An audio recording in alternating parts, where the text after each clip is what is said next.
and elaborate crafts. With the aerodynamic elegance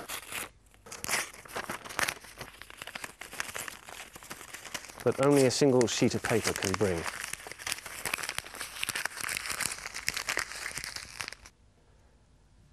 But no one would consider racing them. The Reno Air Races in the Nevada Desert, USA, is one of the most terrifying and insane festivals of speed in the world. Annually, a crowd of over 200,000 people watch aircraft hurtling towards them at 500 miles per hour and laugh in the face of it. There is nothing like this anywhere else in the world. Though others have tried, like the British team, the Red Stars, who raced in the early 90s, no one has stayed the distance. The maximum amount we ever had was 10 in a race, so that was a fair amount of people. Lining up 2 on the grid, so you got 5 ranks, racing in and turning into the first corner, which was always extremely interesting. Interesting enough for them to stop doing it. Reno, however, has survived for over 3 decades due to its enviable safety record. This is partly due to a strict qualifying process based on lap speed, and to most of the pilots having eyes in the front, back and sides of their heads. Even so, the most astonishing thing is why there aren't more crashes, considering they race wingtip to wingtip no more than 50 feet above the ground.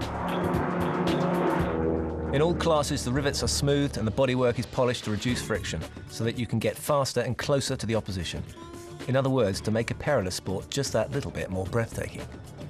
It's extremely dangerous.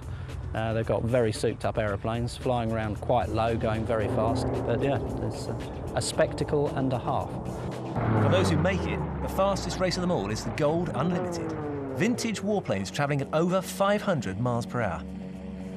The dangers of air racing, however, are not restricted to hitting each other or the ground. The big paddle on the front of these things creates quite a wake behind. And if you get directly line astern of an aeroplane, your aeroplane wants to flick in the direction of the propeller from the aeroplane in front. So it's an awful lot of turbulence. And if you're unlucky enough to hit 3 or 4 of those at the same time, that gives you quite a problem. Whoa, look at the prop wash. You just saw your best example, and it is a frightening moment.